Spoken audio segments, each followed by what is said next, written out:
Voz da América. Angola Saúde em Foco.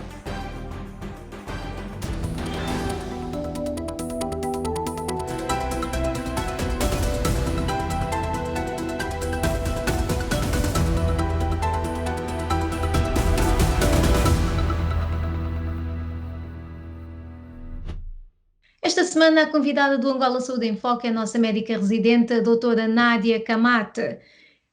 Vamos falar sobre a Covid-19 e, segundo o Centro de Controlo de Doenças dos Estados Unidos da América, o CDC, estudos estão a ajudar os cientistas a entender como as mudanças no vírus podem afetar a maneira como ele se espalha e o que acontece com as pessoas infectadas por ele. O Reino Unido identificou uma variante chamada B117, com um grande número de mutações no outono de 2020. Esta variante propaga-se mais fácil e rapidamente do que outras variantes. Em janeiro de 2021, especialistas no Reino Unido relataram que essa variante pode estar associada a um risco maior de morte em comparação com outras variantes do vírus, mas mais estudos são necessários para confirmar essa informação. Na África do Sul, outra variante chamada B1351 surgiu independentemente da estirpe do Reino Unido e tem algumas mutações comuns à variante do Reino Unido. No Brasil, surgiu uma variante chamada P1, que foi identificada pela primeira vez em viajantes do Brasil que foram testados durante triagem de rotina num aeroporto do Japão, no início de janeiro. Esta variante contém um conjunto de mutações adicionais que podem afetar a sua capacidade de ser reconhecida por anticorpos. Os sintomas são os mesmos da primeira variante que surgiu. A diferença destas variantes é que parecem propagar-se mais fácil e rapidamente que outras, o que pode levar a mais casos de Covid-19 e colocar mais pressão sobre os recursos de saúde e levará a mais hospitalizações e potencialmente mais mortes. Globalmente, a Covid-19 já infectou mais de 109 milhões de pessoas e já matou quase 2,5 milhões de pessoas. Doutora Nádia, muito bem-vinda de volta. Obrigada, Mayra, obrigada também aos ouvintes, internautas, que a esta altura estão em sintonia com a Voz da América. Muito obrigada, doutora Nádia. Temos aqui um programa cheio, porque há a corrida às vacinas, não é assim? Estamos com dúvidas para quando a África, embora a África do Sul já tenha começado a vacinar esta semana, há novas estirpes, há medos, não é? Mas também há esperança. E doutora, antes de nós irmos às questões que preocupam os nossos ouvintes e internautas, vale a pena lembrar que também esta semana a Fundação Mo Ibrahim fez um pedido peculiar à Organização Mundial do Comércio. A Fundação pediu à OMC que suspenda temporariamente os direitos de propriedade intelectual para permitir o fabrico em África de vacinas anti-Covid-19. Para a Fundação, esta é a única forma de garantir que a vacina chegue a todos. Qual é a sua opinião sobre este pedido? Mayra, sabe que a maior moeda de troca atualmente é o conhecimento. Se ao invés de amealharmos dinheiro, se amealharmos conhecimento, provavelmente chegamos mais cedo à riqueza do que o contrário.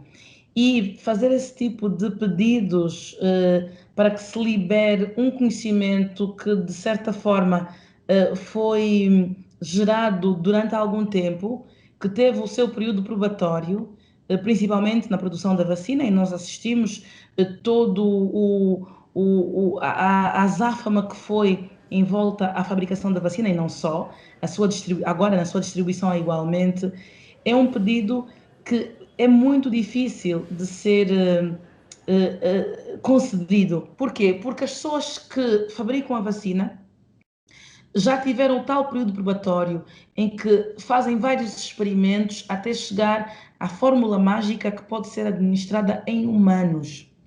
Depois chega uma organização que provavelmente não tenha contribuído para que este processo se realizasse e diz: eu quero o produto final, liberem a favor dos mais pobres.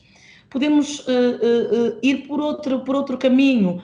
a produção continuar a ser de facto feita e e até temos a iniciativa COVAX, que acaba por juntar várias organizações, desde a Organização Mundial da Saúde, o Unicef, o Banco Mundial, que pode, através da COVAX, haver sim de facto uma distribuição mais equitativa entre os países mais pobres, mais propriamente em África.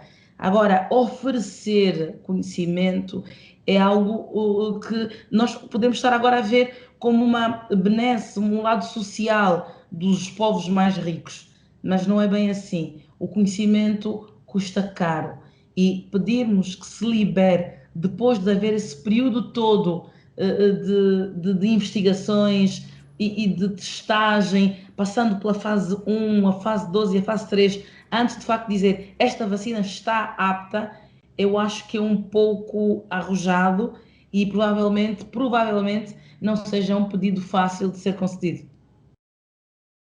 Doutora, aqui vai o primeiro ponto de esperança. Produzir vacina em África, difícil, já cortamos esse. Isto torna aqui as coisas um bocadinho mais complicadas, mas sim, é verdade, o conhecimento é muito difícil de partilhar. E havia uma coisa que a doutora tinha dito antes de começarmos esta conversa, que é as pessoas não. A África não quis, de alguma forma, participar na testagem. Como é que é agora? Haveria essa abertura agora por parte das comunidades? E às vezes, quem não sabe é como quem não vê. E o conhecimento, lá está, mais uma vez, o conhecimento a ser como moeda de troca. Quando nós não estamos informados de uma certa situação, às vezes temos atitudes pouco abonatórias. Isso aconteceu com a vacina. A vacina da Covid-19, para ser administrada em humanos, tem que passar por fases de experimentação. Estas fases, que eu disse há pouco, a fase 1, a fase 12 e a fase 3, levam tempo. Levam tempo, levam dinheiro e levam, por parte das populações, aceitação. Porquê? Na fase 1, por exemplo, chamamos 100 pessoas, estou a falar de uma vacina normal, não precisa só de ser a Covid. Geralmente este processo pode demorar até 10 anos. E nós encurtamos para a Covid porque tínhamos emergência em obter a vacina aplicável para humanos. Chamamos um grupo de 100 pessoas saudáveis, com idades compreendidas entre tanto e tanto, depende de como é que a empresa que vai fabricar a vacina vai definir a amostra, e injetamos, ficamos a controlar sintomas e ver se ela de facto é eficaz. Pronto. E depois, nessa eficácia, nós temos que ver se a vacina é eficaz para prevenir doença grave, se é eficaz para prevenir doença moderada ou se é eficaz para prevenir doença leve. O que quer dizer isso em miúdos? É que nós injetamos e vemos se o doente vai, o rato do laboratório, aliás, é exposto ao vírus e se é de facto infectado. E se for infectado, fica só assintomático, com sintomas leves a moderados, ou se desenvolve doença grave. Depois dessa conclusão, nós podemos dizer, essa vacina é eficaz a 89%, porque quando nós administramos às pessoas, ela de facto apanha a doença, só que não desenvolve a forma grave. Habitualmente, nas vacinas é isso que se preconiza, que não se desenvolva a forma grave.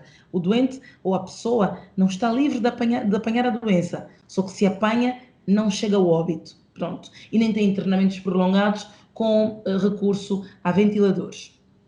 A fase 1. Depois, na fase 2, o grupo é maior de pessoas, já não é só ratos de laboratório, e depois as pessoas já têm algumas comorbilidades, é um doente hipertenso, é um diabético, para vermos e chegarmos à conclusão, essa vacina é eficaz a 90%, pode ser administrada mesmo no grupo de risco de hipertensão arterial ou de diabetes mellitus tipo 1 ou tipo 2. Pronto. Ainda há uma terceira fase.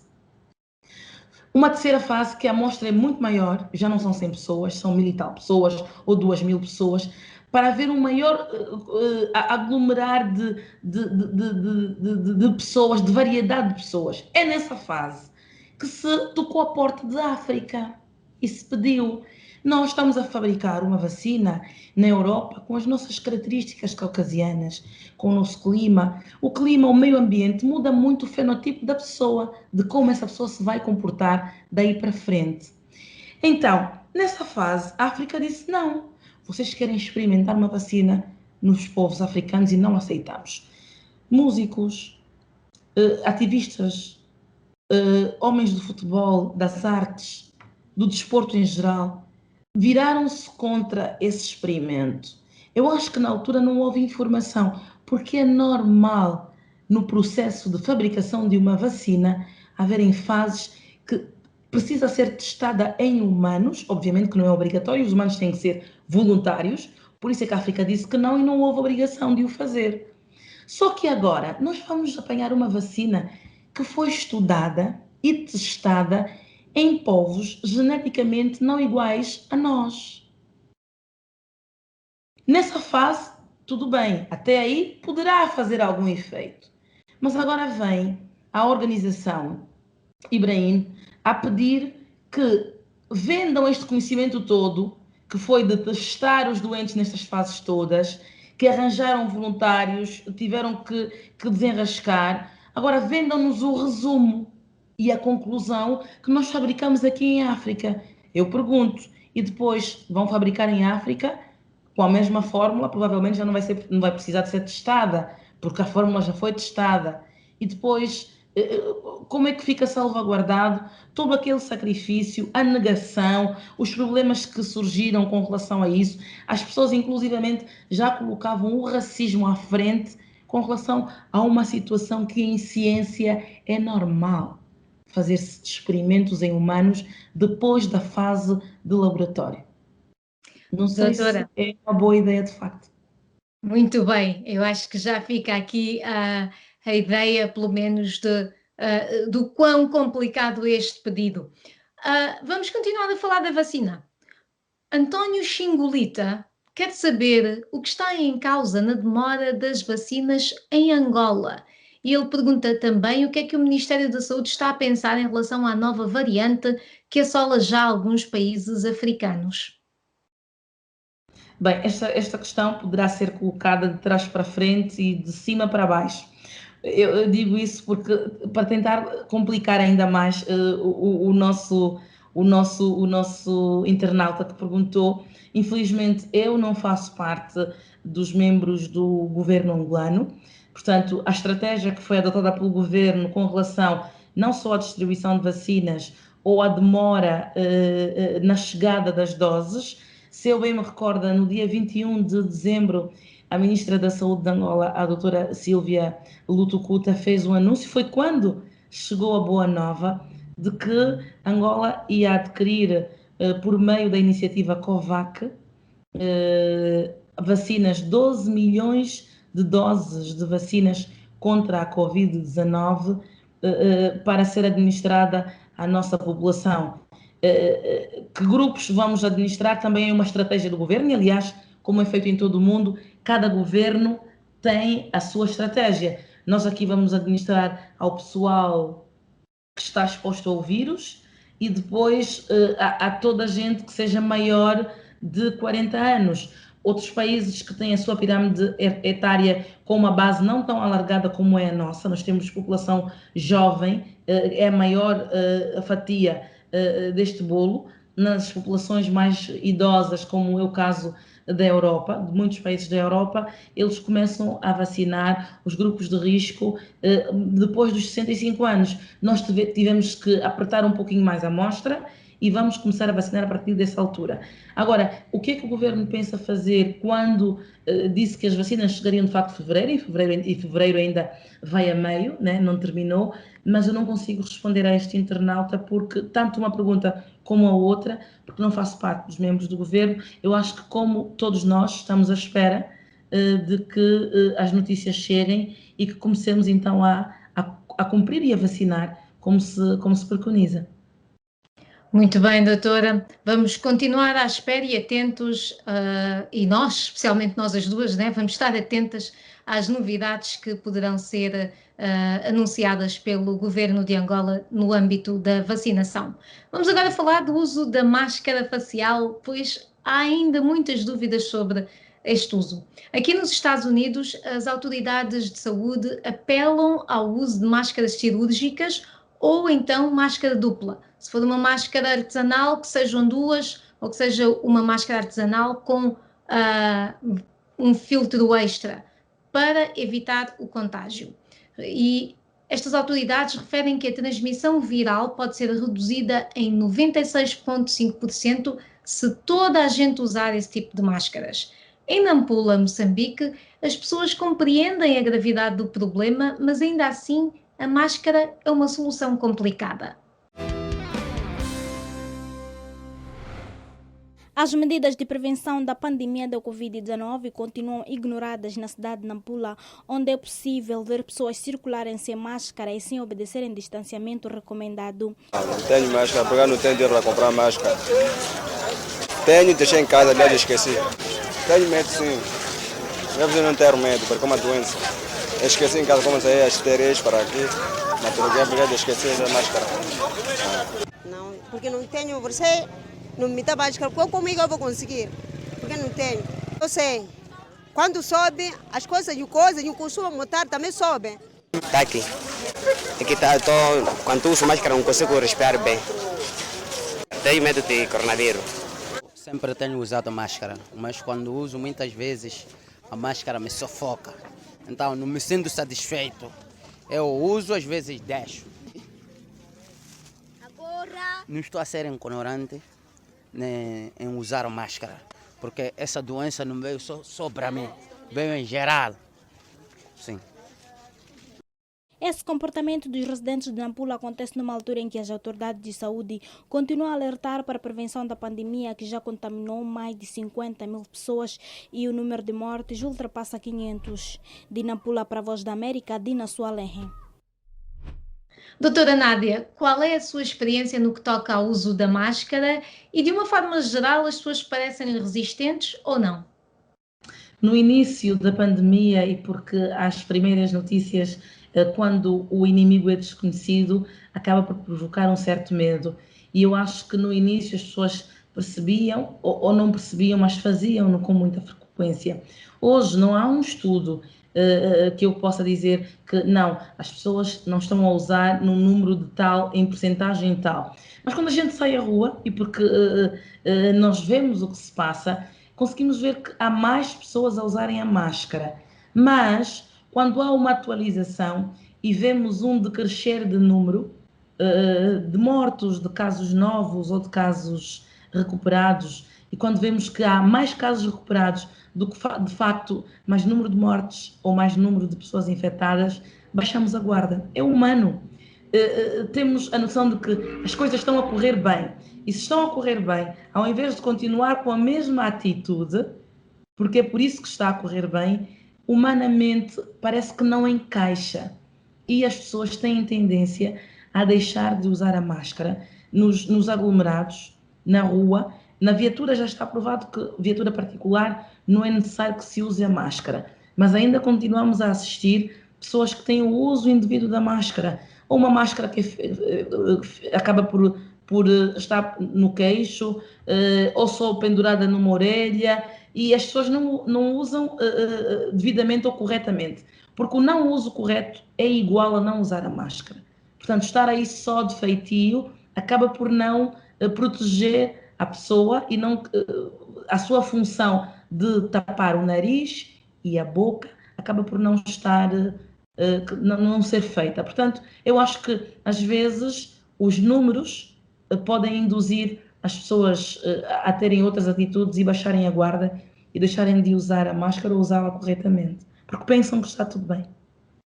Doutora, já agora eu aproveito para lhe perguntar se é da opinião que e eu espero que sim, eu espero que cheguemos à fase em que a Covid já não é um problema, mas é da opinião que deveríamos todos continuar a usar a máscara ainda assim?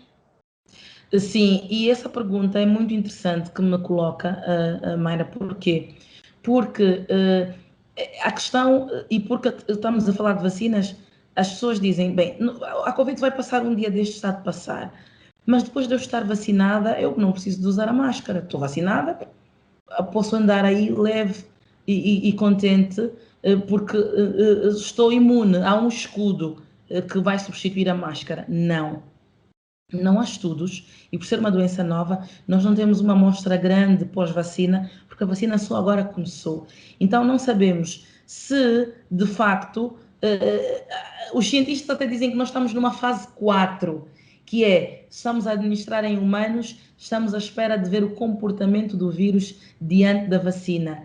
E o uso de máscaras deve ser permanente, mesmo depois da pessoa ser vacinada, porque o que nos mostrou na fase 1 é que com a vacina a pessoa não desenvolve a doença grave, não chega a óbito, mas pode ser infectada pela Covid-19 e desenvolver a forma leve e ainda mais grave ainda, ser um portador e poder transmitir a terceiros. A nossa esperança, e acho que é a esperança de todo profissional de saúde, é que se atinja a imunidade de grupo. O que é isso? É as pessoas que são vacinadas. Na Covid-19 tem-se dito, os estudos pelo menos dizem que é só acima de 60 pessoas. Num grupo em que 60 pessoas são vacinadas, elas não conseguem transmitir, não é verdade? Não conseguem transmitir a doença a terceiros. Enquanto não temos imunidade de grupo, enquanto não temos estudos que nos fazem crer que depois da vacina só não desenvolvemos a doença grave e está tudo bem, é para usar a máscara até prova em contrário. Como eu costumo dizer, é mesmo a tropa, até novas ordens. Este é o Angola Saúde em Foco. Devido às contingências da Covid-19, o programa é gravado. E é sobre Covid-19 que nós estamos a falar esta semana com a doutora Nádia Camate. A capacidade e a qualidade de resposta dos governos está em constante avaliação. Nesta reportagem narrada por Amâncio Miguel, vamos ver como alguns países são avaliados pelos seus cidadãos na forma como estão a lidar com a Covid-19. Na Europa e nos Estados Unidos, poucas são as esferas da vida que não foram afetadas pela pandemia. O custo para a saúde às vezes tem sido avassalador. Economias bloqueadas, sociedades estagnadas. Mas uma pesquisa do Pew Research Center, com sede aqui nos Estados Unidos, revela percepções públicas muito diferentes sobre como os governos ocidentais lidaram com a pandemia. Kat Devlin, da equipa de pesquisa. Na Alemanha, por exemplo, 77% do público acha que o seu país fez até agora um bom trabalho no tratamento do coronavírus. Nos outros 3 países da nossa pesquisa, Reino Unido, Estados Unidos e França, as opiniões estão um pouco mais divididas. Assim, por exemplo, nos Estados Unidos, 58% acredita que o seu país fez um péssimo trabalho a lidar com a pandemia. A pesquisa foi conduzida em novembro e dezembro de 2020, antes do presidente dos Estados Unidos, Joe Biden, assumir o cargo em janeiro, e exatamente quando os programas de vacinação estavam a começar nos Estados Unidos e na Grã-Bretanha. A União Europeia levou mais tempo para iniciar os seus programas de vacinação.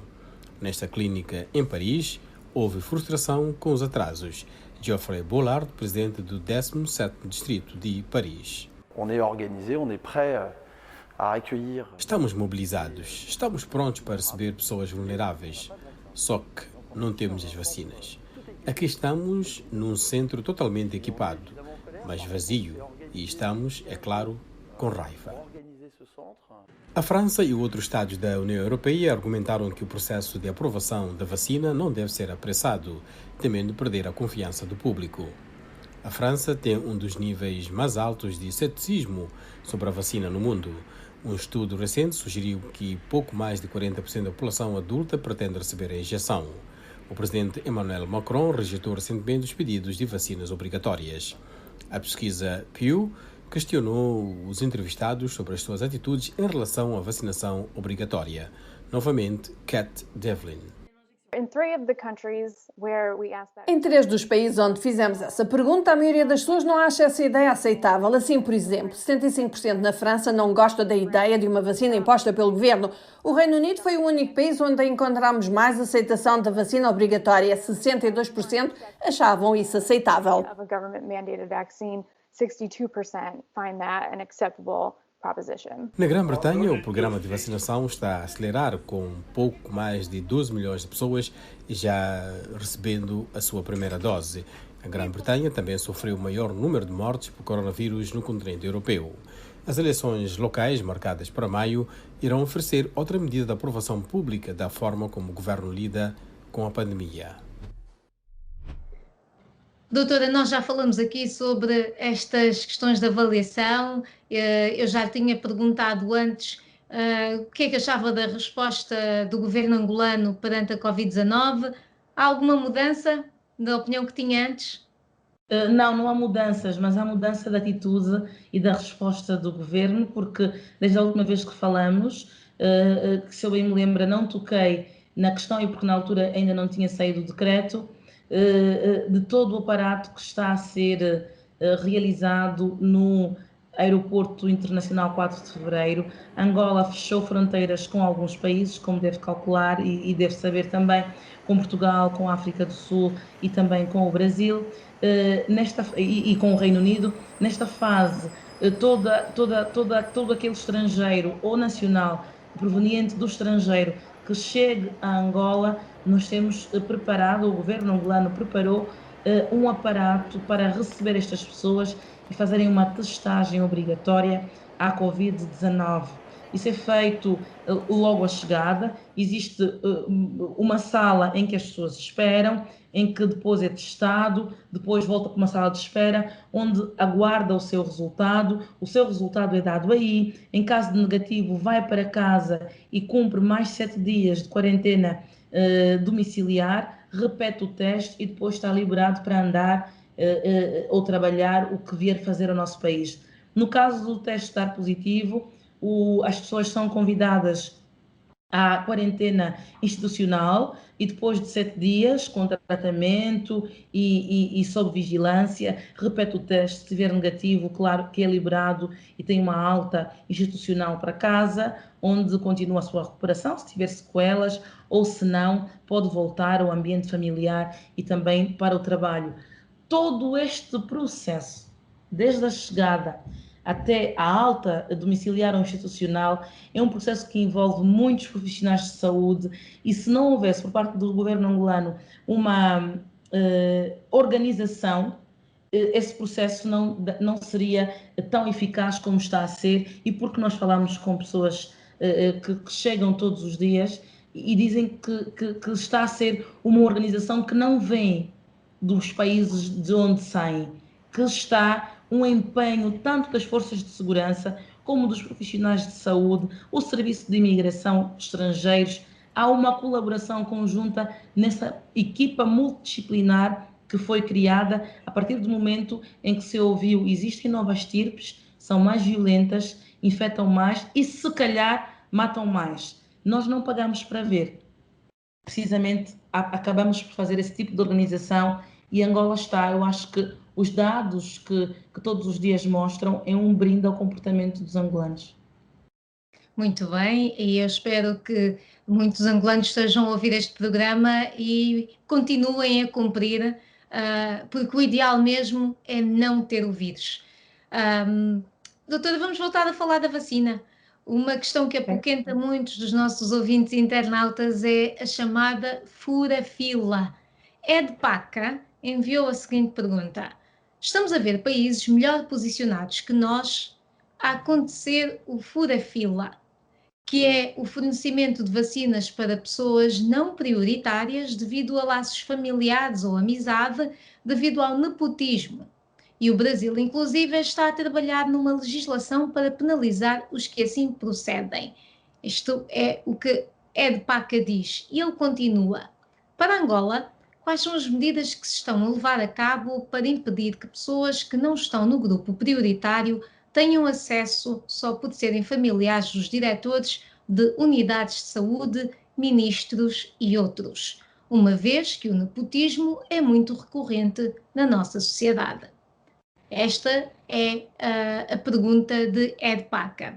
E doutora, como eu sei que a doutora não trabalha para o Ministério da Saúde e, portanto, não está por dentro de quais são as estratégias que o Ministério da Saúde pensa aplicar para evitar os fura-fila, eu gostaria de reformular esta questão do EDPACA para o seguinte: como profissional de saúde, que estratégia acha que poderia ser aplicada para evitar este tipo de situações?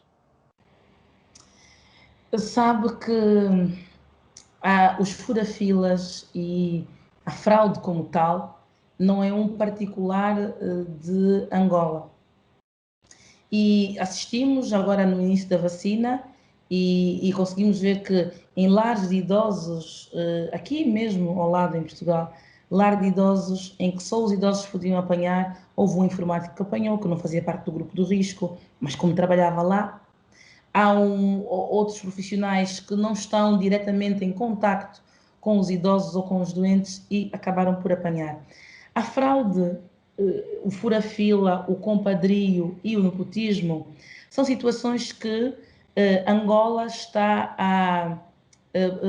a tentar diminuir e há um combate cerrado, inclusivamente há políticas do governo para o combate cerrado à corrupção, porque é uma forma de corrupção. Se eu sei que não tenho mais de 40 anos, não sou um profissional de saúde, o facto de eu ser filho ou filha do diretor ou do administrador daquele hospital não me dá o direito de tirar aquela dose de um grupo de risco. Não dá o direito, mas é algo que nós não conseguimos escapar. Vão existir tentativas. Eu acho que a forma de terminar com isso é de facto que existam regras rígidas, leis rígidas de punição a esse tipo de prevaricação. Porque quando as pessoas sabem, nem sempre, mas lá está, em medicina nem sempre nem nunca, quando sabem que existe uma regra rígida, que eu posso ser privada de liberdade, que as pessoas podem ir para a cadeia, porque tentaram fazer um ato que não estava combinado. Porque é um combinado entre o governo e as populações. Vocês vão apanhar, vocês vão cumprir. E quando há incumprimento de uma das partes, eu acho que quando há uma punição de facto, as pessoas acabam por não cometer ou diminuir. Mas o passar por leis rígidas que punam essas pessoas, eu acho que é uma das soluções aparentemente aceitáveis.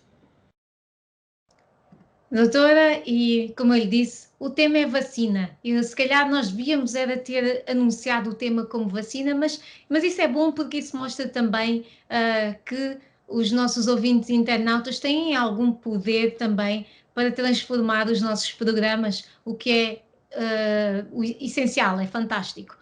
Kevin Cafala diz o seguinte: eu duvido que em África se precise tanto dessas vacinas. Com ou sem elas, os números aqui não crescem. Quer comentar esta afirmação de Kevin Cafala?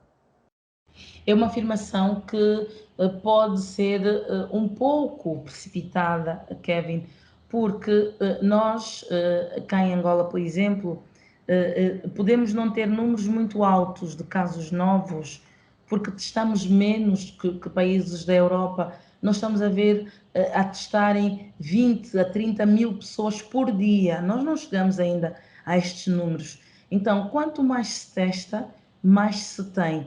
O único dado que não tem muito a ver com o número de testes são os óbitos. Portanto, os óbitos lá estão. Se teve a sua morte derivada da Covid-19, está lá. O óbito não se modifica com a testagem só. Não é um dado, uma variável que vai modificar a mortalidade. Mas o número de casos novos ou a seroprevalência tem muito a ver com a capacidade dos governos em testar. Se testa menos, nós vamos diagnosticar menos. Por isso, acho que essa afirmação que não precisamos, se calhar, da vacina porque até temos poucos casos, é uma afirmação relativamente precipitada e o facto de termos poucos casos não quer dizer que nós não precisemos da vacina. Porque com a vacina, se atingirmos a imunidade de grupo, podemos não ter casos. Número de casos novos, 0, por exemplo. Isso é que seria bom. Portanto, não. Mesmo que tenham poucos casos, devem ser vacinados. A poliomielite, por exemplo, se aparecer um caso, ainda que esteja dada como erradicada, se aparecer um caso, tem que se voltar outra vez às campanhas de vacinação. Não é por 7, 8, 9 casos, não define uma atitude. Portanto, o facto de termos menos não nos faz menos merecedores da vacina. Doutora, falou aí em testagem e eu aí há uns dias andei a perguntar, a averiguar como é que está essa questão da testagem em Angola? e até onde eu sei, até onde eu fui informada, Angola não permite, ou pelo menos os governos provinciais têm definido que para movimentações interprovíncias é necessário fazer um teste. Não é só necessário fazer o teste para quem viaja para fora, mas também interprovíncias. O que é que sabe sobre isso?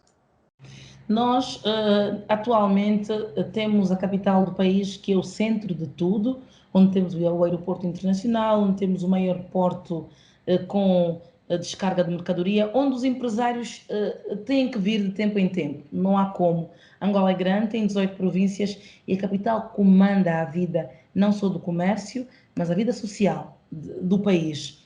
O que acontece é que esta mesma capital, que comanda tudo isso, está sob cerca sanitária desde de março e não entra ninguém, nem sai ninguém, a menos que se realize o teste. Mas o teste não é por RT-PCR, a famosa Zaragatoa. O teste para se deslocar dentro do país, portanto, viagens interprovinciais, desde que o destino seja Luanda, portanto, para sair ou pular a cerca sanitária, legalmente, é o teste rápido, que é uma gotazinha de sangue e fazemos o teste. Não precisamos de recorrer àquele cotonetezinho que passa pelo nariz e vai quase à garganta abaixo. Pronto. Para esse teste rápido é necessário porquê? Porque Luanda tem sempre o maior número de casos novos e o país quase inteiro, às vezes há dias em que mais de metade das cidades não têm casos novos da Covid-19. A estratégia do governo foi a seguinte: vamos isolar Luanda, onde temos o aeroporto internacional, onde chega gente de todo o mundo, que pode de facto infectar o país todo. Conseguimos circunscrever a pandemia, assim as outras províncias ficam livres de...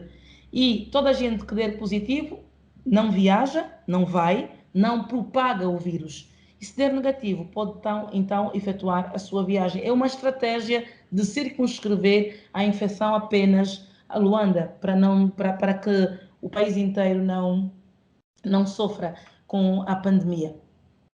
Muito bem, doutora. Doutora, o governo da Tanzânia insiste que não há casos de Covid-19 no país. Mas os residentes e médicos dizem o contrário. Os políticos da oposição dizem que a postura do governo está a colocar vidas em risco. Esta reportagem é narrada por Ana Guedes. Nasa Kiwanga visita o túmulo da sua filha Tuli, que morreu no início do mês.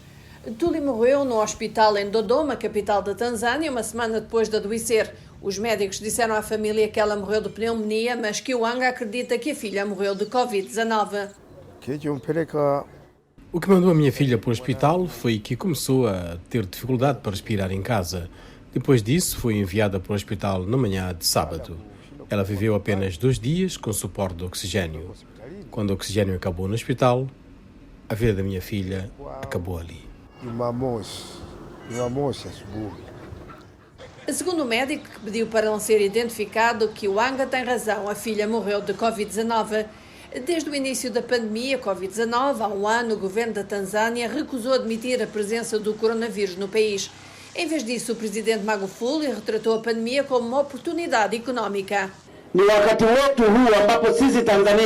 Este é o nosso tempo como tanzanianos, pois não há Covid-19. Devemos usar esta oportunidade para cultivar muitas safras, de modo que para os países que passarão pela fome, possamos definir os preços dos nossos produtos e vender-lhes. O governo não divulgou nenhum número sobre os casos ou mortes por coronavírus, tornando impossível avaliar a verdadeira extensão do vírus na Tanzânia. Mas há algumas semanas, a Embaixada dos Estados Unidos na Tanzânia alertou que os casos de Covid-19 aumentaram consideravelmente no país desde janeiro. Enquanto isso, os políticos da oposição tanzaniana, como James Mbatia, criticam a posição do governo sobre o Covid-19. Sou uma das vítimas do meu clã e da nossa família. Tivemos muitas mortes por causa desse problema. Todos os sintomas são de coronavírus. Outros solicitamos testes e deram positivo para o coronavírus. Então, quem estamos a enganar? Porque estamos nos enganando. O Ministério também apoia a recente negação por parte do presidente das vacinas Covid-19. Dorothy Gwajima é a ministra da Saúde. Por enquanto, o governo não tem planos de receber a vacina Covid distribuída em outros países. É preciso saber que o governo, por meio do Ministério da Saúde, tem procedimentos a serem seguidos ao receber qualquer produto para a saúde. E isso é feito quando o governo está satisfeito com o produto. Enquanto isso, Nasa Kiwang e a família recolhem os pertences da filha enquanto se preparam para deixar Dodoma e ir para a sua casa no sul da Tanzânia. A Kiwanga diz que se preocupa com aqueles que podem sofrer o mesmo destino que a filha, vítimas do Covid-19, que ninguém pode admitir. Doutora, só aqui um breve comentário. Portanto, a posição da Tanzânia é exatamente no polo oposto à posição de Angola ou de Moçambique, não é? Ou de vários outros países em África que, pelo menos, assumiram a questão da testagem.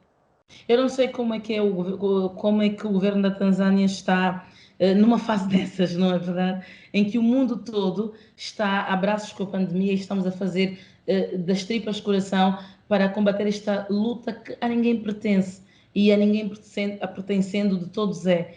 Eu não sei como é que funciona em termos de comissões. Nós, em Angola, temos uma comissão multidisciplinar em que não existem só políticos, não existem só militares, também existem médicos, pessoal da saúde capacitado e formado em saúde pública, em controle de endemias, em controle de pandemias, em infecciologia, que têm o dever de informar não só o resto da equipa que não é profissional de saúde, como o país inteiro. Dado é que os dados habitualmente são apresentados pelo secretário de Estado do Ministério da Saúde, que também é médico e é formado em saúde pública e controle de endemias. Portanto, eu acho que os governos não devem estar isolados. A governação não é uma ilha. A governação deve abarcar todos os estratos da sociedade e os ministérios que têm a ver com o que está a acontecer, porque isto é saúde, é doença, deve ser o Ministério da Saúde. E no Ministério da Saúde existem peritos que alguns estudaram no exterior do país, outros estudaram mesmo no país, mas que bebem experiências de outros países e que sabem que o mundo, por isso é que se chama pandemia, está a braços com essa desgraça, porque isso é uma desgraça, porque leva o bem mais precioso que temos, que é a vida. Eu acho que sim, isso é uma forma de brincar com a saúde, com a vida das pessoas, e isso não cabe a nenhum governo fazer.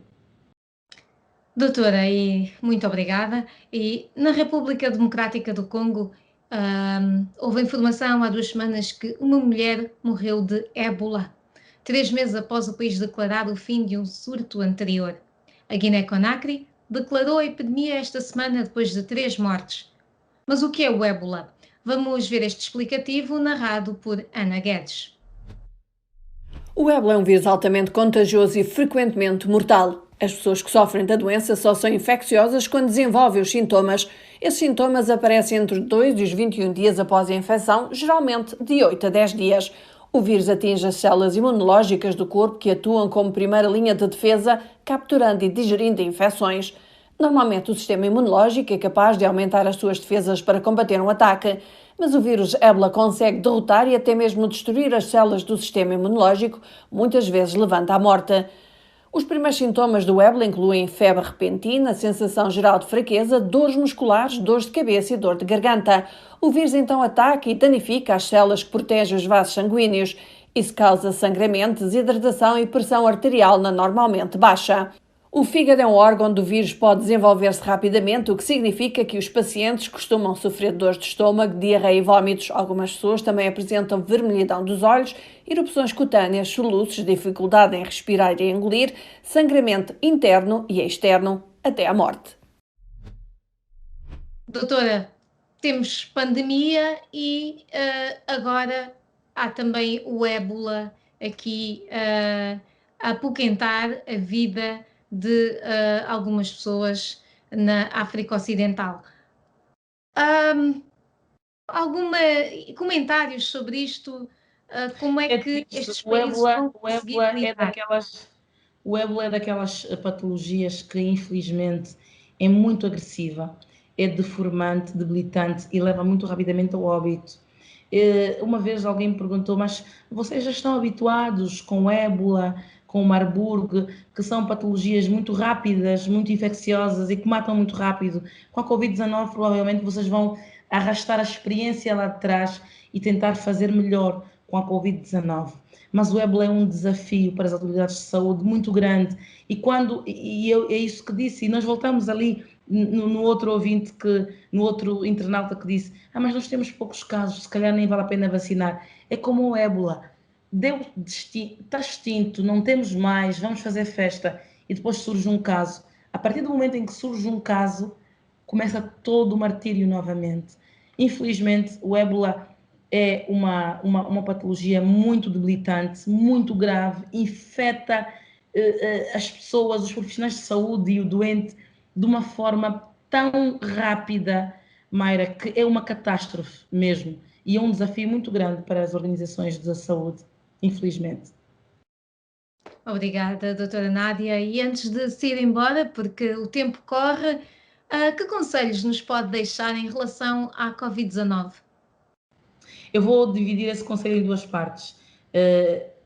De prevenção das medidas e depois da vacina. A vacina é a única arma que nós temos de prevenção de facto. E, aliás, quando ouvimos falar em prevenção primária, a nossa mente remonta logo às vacinas, essa substânciazinha que nos é injetada, que faz com que os nossos anticorpos tenham uma resposta boa e que nós não desenvolvamos doença, se desenvolvermos, doença grave. Então, eu acho que o meu conselho é, vamos acreditar mais na ciência. Vamos nos cuidar, lá está a segunda parte do conselho, o uso correto da máscara, lavar as mãos com água e sabão ou com álcool gel e manter a distância de segurança aceitável. Vamos ter alimentação saudável, vamos dormir a horas, vamos comer vitaminas, porque o nosso organismo não produz vitaminas. Ele vai buscar a partir da alimentação. E é na alimentação onde está o ganho. Nada de produtos industrializados, preferir produtos naturais. Porquê? Porque a nossa imunidade vai precisar disso se nós estivermos infectados com a Covid-19. Temos que ter reserva fisiológica para responder positivamente a esse vírus que chegou. Nós coroamos com um nome tão pomposo de coronavírus, porque tinha a forma de uma coroa.